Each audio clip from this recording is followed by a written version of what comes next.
Willow was standing across the expanse of the hallway, staring at another girl whose back was facing me. The other girl was unaffected by the insanity around us. I couldn't see her face, but I saw messy blonde hair. Her shoulders rose and fell harshly as she breathed. I slid behind an overturned table and watched the silent, staring battle between the two girls. Willow took a step forward. The other girl, who I vaguely recognized as a transfer student from weeks ago, stood her ground but clenched her fists. Willow took another step forward. Her eyes never blinked, never wavered. Beads of sweat trailed down her brow. Her expression was more intense than I'd ever seen. I shifted behind the table, and my foot knocked into a jar and it rattled across the floor. The other girl's head snapped in my direction, and fierce blue eyes found me. I wasn't in the school anymore. Instead, I was surrounded by a hurricane of fire. It roared and hot winds circled around me, whipping my clothes. "Stop!" I shouted, but the fire closed in.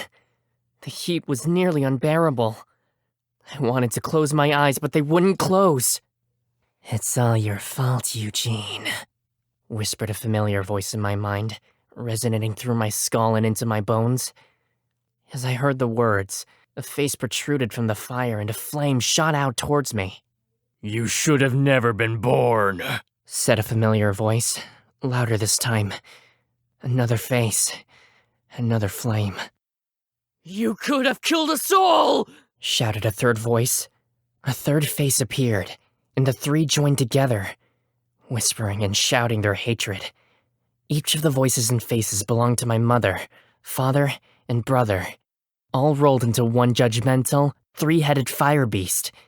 It circled me from the waves of the flames, licking at my heels and my face, growling angrily. My family stared down at me, their faces reflecting the hatred in their words. "You killed us, Eugene," it said, the faces bobbing.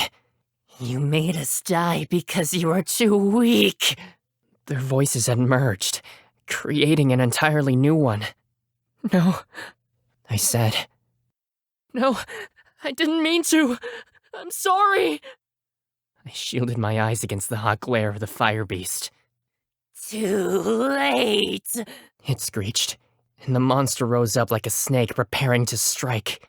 I covered my head with my arms, yelling, "I'm sorry!"